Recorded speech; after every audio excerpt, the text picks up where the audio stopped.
Bien-aimés dans le Seigneur, bienvenue sur Tout Rétabli, la chaîne où nous apprenons à vivre selon l'évangile du Christ. Et aujourd'hui, nous allons plonger ensemble dans la vérité de la parole de Dieu. Nous l'avons intitulé « La polygamie ne vient pas de Dieu, mais des hommes que Dieu a tolérés ». On t'a dit que la polygamie est une affaire de culture. On t'a affirmé que certains hommes de la Bible l'ont appliquée ou l'ont pratiquée, donc elle est acceptable. On t'a enseigné que si un homme peut prendre soin de plusieurs femmes, alors ce n'est pas un problème. Et aujourd'hui, beaucoup de prédicateurs, pasteurs, prophètes et évangélistes enseignent encore la polygamie, l'autorisent, la pratiquent et l'intègrent dans leur théologie. Certains vont jusqu'à l'utiliser comme argument d'autorité spirituelle. Mais voici la vérité. Ce que ces hommes appellent doctrine, Dieu l'appelle déviation. Ce qu'ils présentent comme modèle, le ciel l'appelle confusion.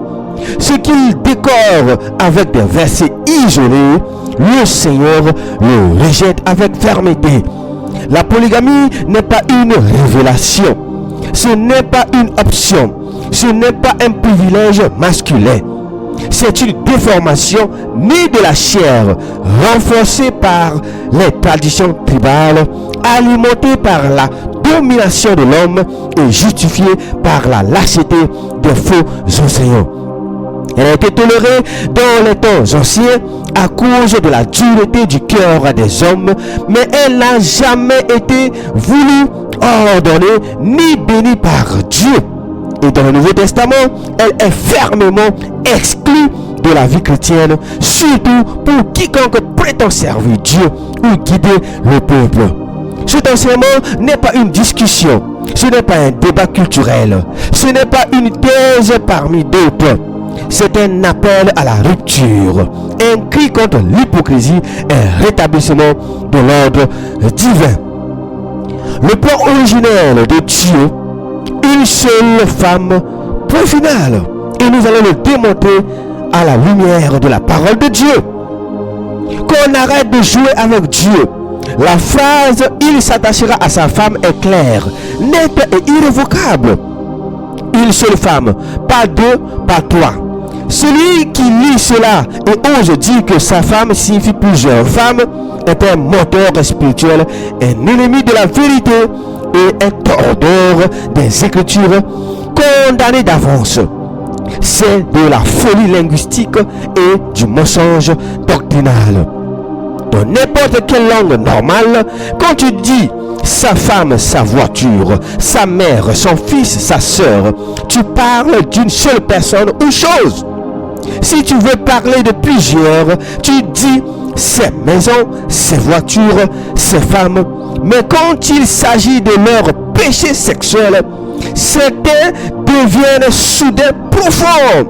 Ils commencent à dire que sa femme signifie plusieurs. Honte à cette ruse diabolique. Et puis, ils vont chercher un exemple mal placé. Oui, mais ton prochain est singulier. Et pourtant, ça désigne plusieurs. Stop. Nous allons l'expliquer. C'est simple. Ne mélange pas les catégories. Que signifie ton prochain? Ton prochain est un nom collectif normal, moral. Comme le peuple, vous voyez, la foule, l'armée, l'équipe, la jeunesse, l'église, le troupeau. Ces mots désignent un groupe entier dans un seul mot. Mais sa femme n'est pas un mot collectif, c'est clair. C'est un nom conjugal, exclusif, d'alliance directe. Vouloir les comparer, c'est comme dire mon Dieu signifie plusieurs dieux. Tu blasphèmes sans même te rendre compte. Lisez la parole du Seigneur maintenant. Genèse 2, verset 24. C'est pourquoi l'homme quittera son père et sa mère et s'attachera à sa femme et ils deviendront une seule chair. L'homme quitte ses parents pour une seule femme et ensemble ils deviendront une seule chair. Il n'est écrit nulle part il s'attachera à ses femmes. Il n'est pas dit ils deviendront plusieurs chairs. Dieu a mis en place un plan unique, pur, parfait, et les hommes l'ont souillé avec leur convoitise. Et voici Jésus qui cloue le cercle de tous ces arguments tordus. Matthieu 19, verset 4 à 6. Le Créateur fit l'homme et la femme, et les deux deviendront une seule chair, que l'homme donc ne sépare pas ce que Dieu a uni. Les deux, pas les trois, pas lui et ses femmes, pas une révélation moderne. Jésus confirme le plan de Dieu, et ceux qui veulent contourner cette vérité sont en rébellion directe contre Christ, et ils ne sont pas disciples de Jésus, c'est clair. Et maintenant parlons des racines de ce mensonge. D'où viennent ces doctrines corrompues qui veulent justifier plusieurs femmes au nom de Dieu? Elles viennent des trois forces démoniaques. Le premier, les sectes pernicieuses, les Mormons, fondés par Joseph Smith, ont justifié la polygamie par une soi-disant révélation. Il disait que Dieu lui a dit de prendre plusieurs femmes. Résultat, débauche organisée et blasphème officielle.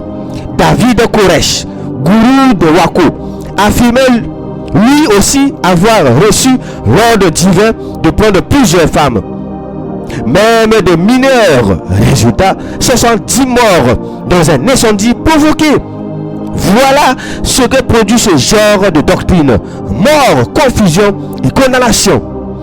Le deuxième secte pernicieux, l'animisme et les traditions tribales démoniaques. Dans beaucoup de cultures africaines, la polygamie est vue comme une fierté. Un homme riche ou fort doit avoir plusieurs femmes. C'est un héritage animiste, païen, ancestral, démoniaque. Les anciens rois, les chefs de village, les féticheurs, les devins, tous prenaient plusieurs femmes pour le pouvoir, la sorcellerie, l'honneur tribal. Puis certains ont voulu baptiser cette saleté avec la Bible.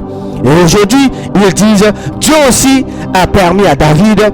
Tu oses comparer l'Ancien Testament sous l'ombre à la lumière du Christ. Tu es aveuglé, séduit et perdu. Les faux pasteurs modernes, et ils enseignent avec la bouche remplie de versets déformés. Dieu m'a révélé que j'aurais plusieurs femmes. Abraham aussi en avait. Tu n'es pas Abraham, et Abraham a failli détruire sa maison à cause d'Agar. Tu veux parler de David? Ces femmes l'ont éloigné de Dieu. Tu veux parler de Salomon? Ces femmes ont ouvert la porte aux idoles. Tu veux les imiter? Tu vas aussi récolter leur jugement. C'est pourquoi la Bible nous dit dans 2 Pierre 2, verset 1 à 2, il y aura parmi vous des faux docteurs qui introduiront sournoisement des sectes pernicieuses. Plusieurs les suivront dans leur dissolution. Nous descendons encore. 2 Pierre, cette fois-ci, verset 3 à 16. Les personnes ignorantes et mal affermies tordent le sens des Écritures pour leur propre ruine. Dieu n'a jamais approuvé la polygamie. Jamais. Il l'a toléré comme il tolère parfois ton péché aujourd'hui par miséricorde. Mais ce n'est pas pour autant que ton péché devient doctrine. Le plan de Dieu, c'est un homme, une femme, une seule chair. Toute personne qui enseigne autre chose est un séducteur, un charnel religieux et un bâtisseur de condamnation. Tu veux plusieurs femmes? Alors sois honnête. Dis que tu es dans la chair. Dis que tu n'as pas crucifié tes passions. Mais ne viens pas salir la parole de Dieu pour couvrir ta luxure. Tu seras jugé pour avoir utilisé la Bible comme un manteau sur ta convoitise. La polygamie vient des hommes, pas de Dieu. Une tolérance, jamais une ordonnance. Écoutez bien, la polygamie vient des hommes, pas de Dieu. Une tolérance, jamais une ordonnance. Et nous allons le demander toujours à la lumière de la parole de Dieu. Si Dieu avait voulu la polygamie, il l'aurait instauré dès le commencement. Il aurait donné à Adam 2 femmes, 3 femmes, 10 femmes. N'oubliez pas, c'est un Dieu souverain. C'est lui qui connaît le début et la fin de toutes choses. Mais non, il a donné une seule femme, point final. Alors, d'où vient la polygamie? Pourquoi certains hommes de la Bible ont eu plusieurs femmes? Voilà la vraie question. Et voici la vraie réponse. La polygamie vient des hommes, de leur chair, de leur circonstance, de leur compromis, jamais de la volonté de Dieu.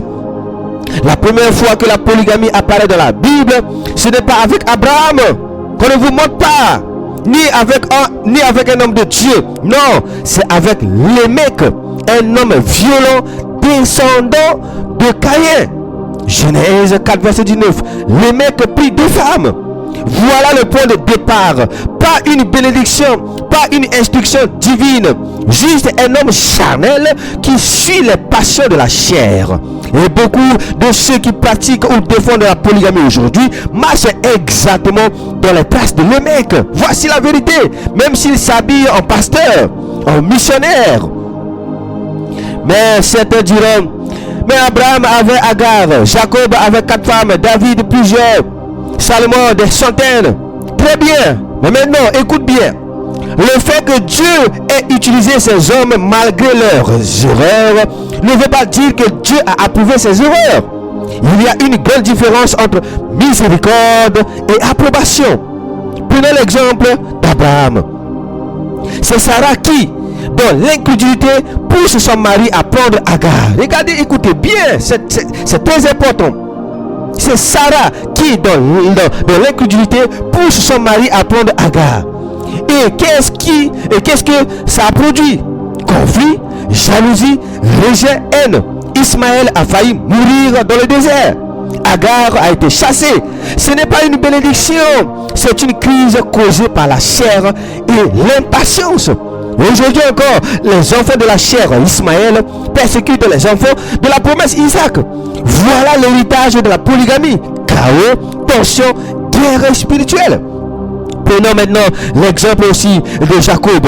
Lui, il voulait une seule femme, Rachel, mais à cause de la ruse de Laban, il s'est retrouvé avec Léa. C'est clair, c'est écrit noir sur blanc. Et puis Rachel lui a donné sa servante. Puis Léa a fait pareil. Et maintenant, il en a 4.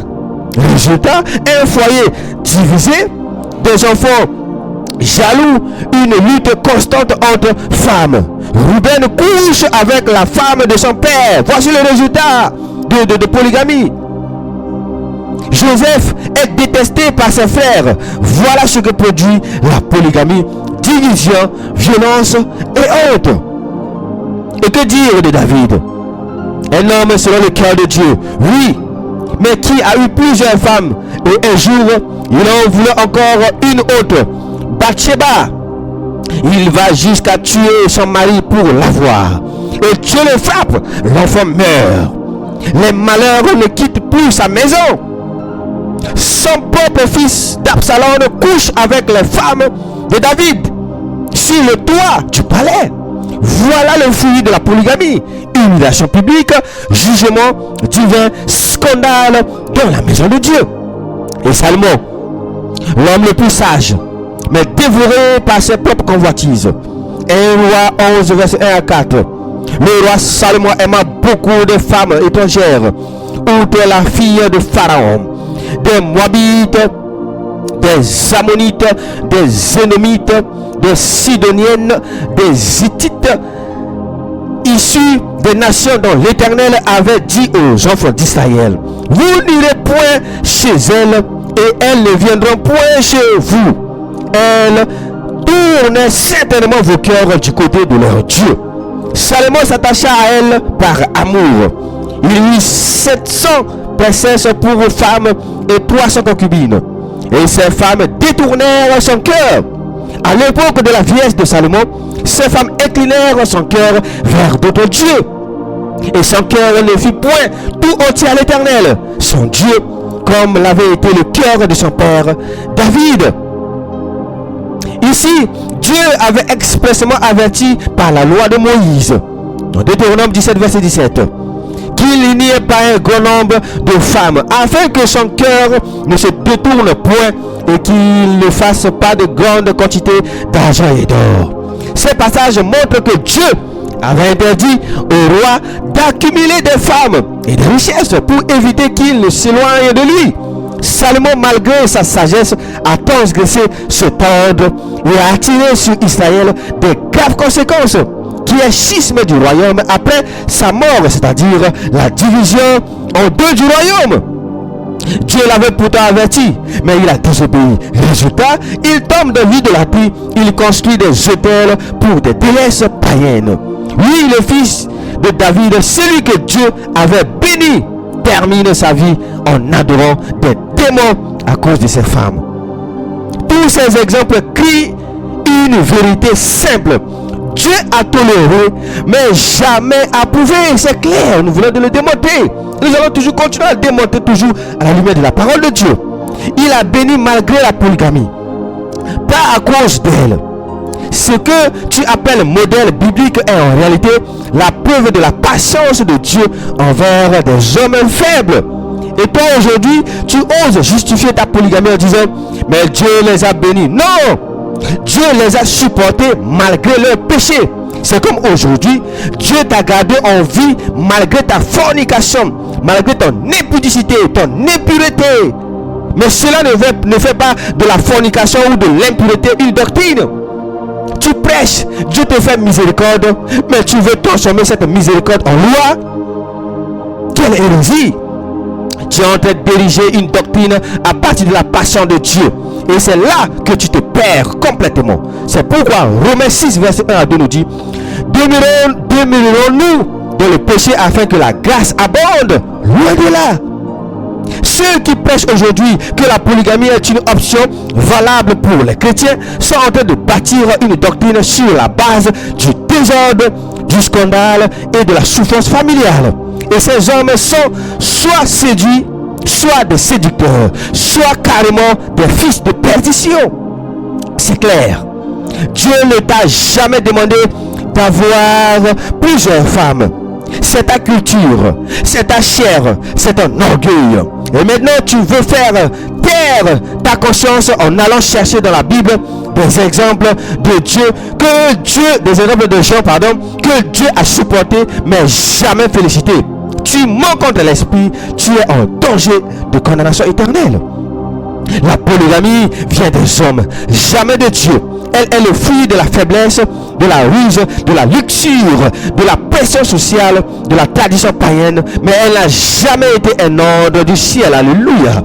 Acte 17, verset 30 nous dit, Dieu, sans tenir compte de ton tolérance, annonce maintenant à tous les hommes en tout lieu qu'il est à se repentir.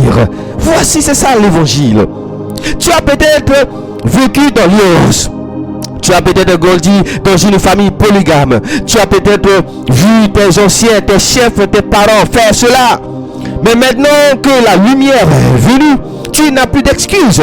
Si tu continues dans cette voie après avoir entendu la vérité, tu seras jugé non plus comme ignorant, mais comme rebelle. Dieu a béni malgré la polygamie, pas à cause d'elle. La grâce n'est pas une approbation.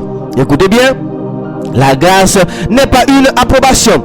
Arrête de dire que Dieu a approuvé la polygamie sous prétexte qu'il a béni certains hommes qui la pratiquent. Tu es en train de blasphémer contre la patience de Dieu. Tu transformes la miséricorde divine en doctrine et c'est une abomination spirituelle. Oui, Dieu a béni Abraham. Oui, Dieu a béni Jacob. Oui, Dieu a utilisé David. Oui, Dieu a donné la sagesse à Salomon. Mais maintenant, regarde bien. Ces bénédictions n'étaient pas la récompense de leur polygamie, mais la manifestation de la miséricorde de Dieu malgré leur faute. Alléluia. Ce n'est pas leur polygamie qui a attiré la faveur de Dieu. C'est le plan de Dieu qui s'est accompli malgré leur désordre. Et aujourd'hui, Dieu continue à te garder en vie. Regarde ta vie aujourd'hui. Tu vis dans le mensonge. Tu vis dans la haine. Tu vis dans le manque de pardon. Mais Dieu continue à te garder en vie. Mais ça ne veut pas dire que le mensonge ou le manque de pardon est une doctrine. Voici la vérité. Et Romains 9, verset 15 nous dit, je fais miséricorde à qui je fais miséricorde. Dieu a béni certains hommes malgré leurs péchés, comme il t'a peut-être gardé en vie, malgré tes adultères, tes mensonges, tes impuretés, tes scandales. Mais est-ce que ça veut dire que Dieu a approuvé ce que tu fais? Non. Tu respires par grâce. Tu es protégé par grâce. Tu n'as pas encore été frappé par grâce. Mais un jour viendra où cette grâce deviendra un témoignage contre toi. Si tu ne te réponds pas maintenant. Romains 2, verset 4 à 5 nous dit: méprises-tu les richesses de sa beauté, ne reconnaissant pas que la bonté de Dieu te pousse à la repentance? Tu vois, la passion de Dieu, et tu l'interprètes comme un signe d'approbation. Tu es aveugle. La même grâce que tu exploites va se retourner un jour contre toi, au jour du jugement. Et maintenant, parlons clairement. Si Dieu bénit quelqu'un qui est dans une situation tordue, ce n'est pas pour que tu copies son erreur. C'est pour que tu craignes Dieu en voyant qu'il ne frappe pas immédiatement. Prenons l'exemple radical maintenant. Dieu a béni Jacob. Mais est-ce que tu vas coucher avec 4 femmes comme lui? Dieu a utilisé David. Mais est-ce que tu vas tuer un homme pour voler sa femme et penser que Dieu cautionne ça? Voici, c'est ça la question qu'on doit se poser. Dieu a donné la sagesse à Salomon. Mais est-ce que tu vas te justifier d'aimer 1000 femmes comme lui et adorer leurs idoles en te détournant de Dieu vivant? Si tu prends leur vie comme modèle, alors il faut tout prendre. La jalousie, les meurtres, les fils rebelles, les incestes, les trahisons, les guerres familiales. Tu veux les femmes, mais tu ne veux pas les conséquences. Tu veux les bénédictions, mais tu refuses la croix. Tu es un voleur spirituel et un usurpateur. C'est pourquoi Romains 6, verset 2 nous dit: quoi donc, demeurons-nous dans le péché afin que la grâce abonde? Loin de là. La grâce n'a jamais été une excuse pour vivre dans le désordre. Et Dieu ne tolère pas qu'on instrumentalise sa bonté pour justifier un style de vie que son esprit condamne. C'est pourquoi Hébreux 10, verset 29 nous dit: de quel pire châtiment penses-tu que sera jugé digne celui qui aura foulé aux pieds le Fils de Dieu et qui aura outragé l'esprit de la grâce?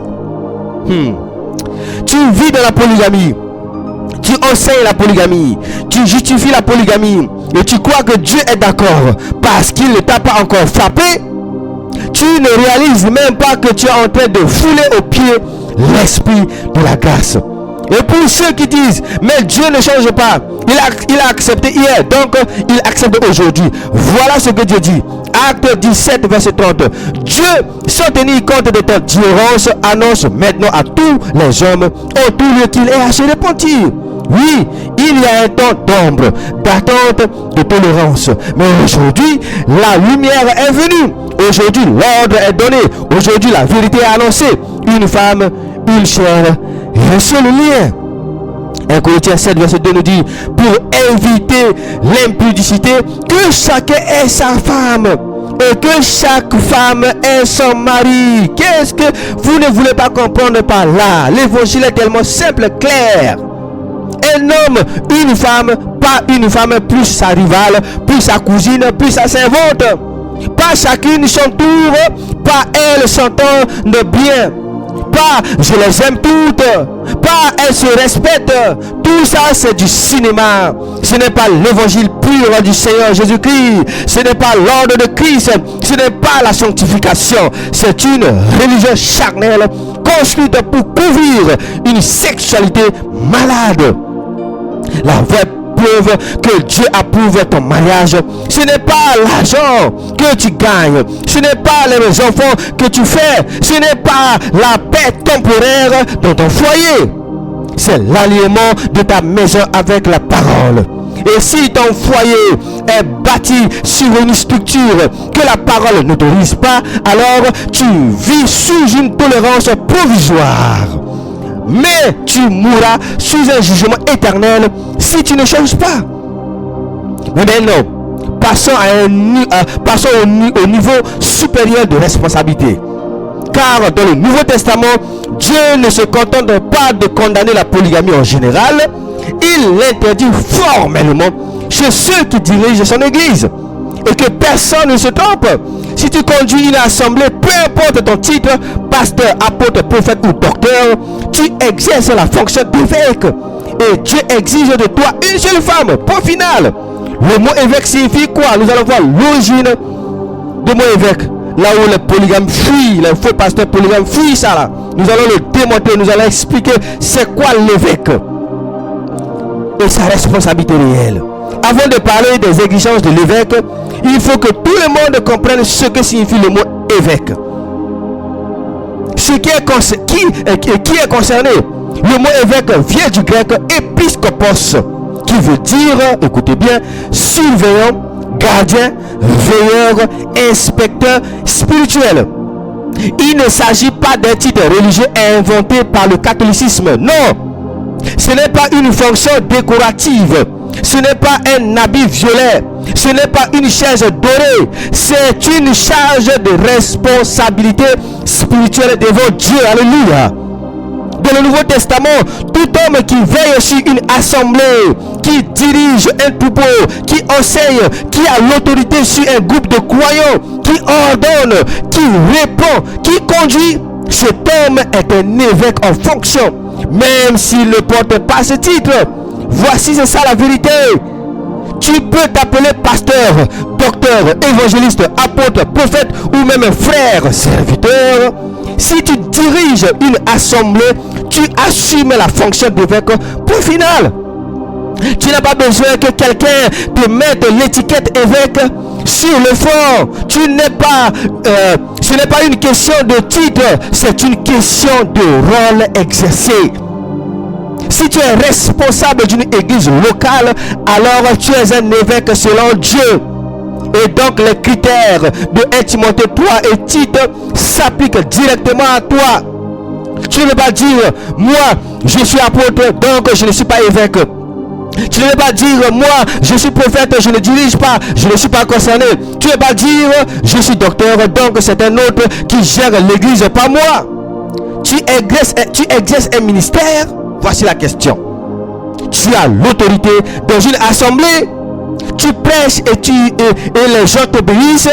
Alors tu es soumis aux critères de l'évêque. Et tu n'as pas le droit de vivre dans un foyer désordonné, instable et polygame.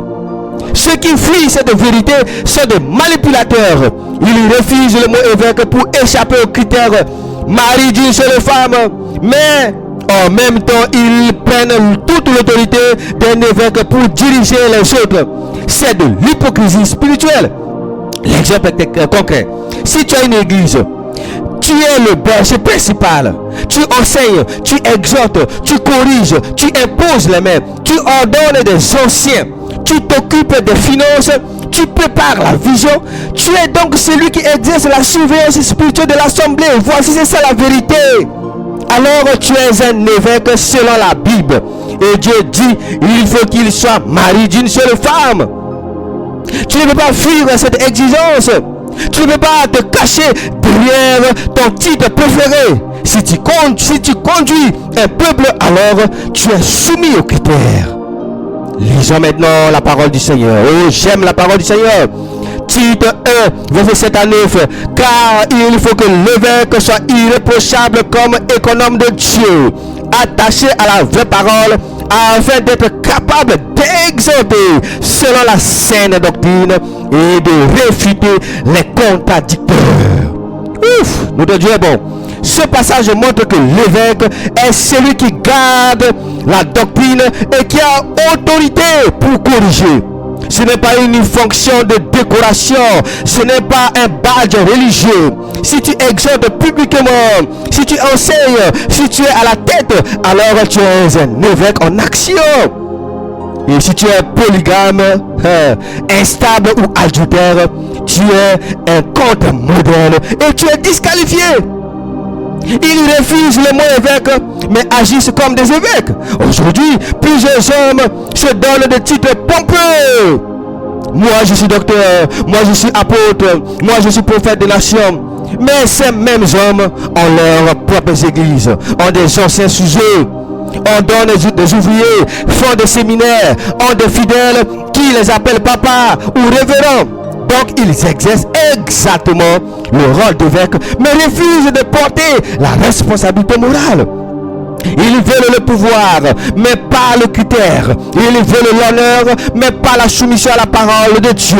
Ils veulent la position, mais rejettent la condition. C'est une haute trahison spirituelle. C'est une usurpation de fonction. Tu ne vas faire le travail d'un évêque et rejeter l'exigence de Dieu pour les évêques. Tu es un séducteur et un imposteur. Dieu ne reconnaît pas ton titre, il reconnaît ta conformité à sa parole. Tu diriges, tu es responsable d'une assemblée, alors tu es un évêque. Même si tu refuses le mot, et Dieu dit, malédiction sur les femmes. Tout homme qui rejette cela, mais continue de pécher, imposer la main, prophétiser, régner dans une église, est dans la rébellion et la désobéissance. Il est hors de l'ordre divin, hors des critères apostoliques, hors du modèle de Christ. C'est pourquoi Jacques 3, verset 1 nous dit, ne soyez pas nombreux à vouloir enseigner, car nous serons jugés plus sévèrement. Alors, choisis ton camp, l'obéissance ou la condamnation. Maintenant que la vérité a été exposée avec détail, sans détour, il ne reste plus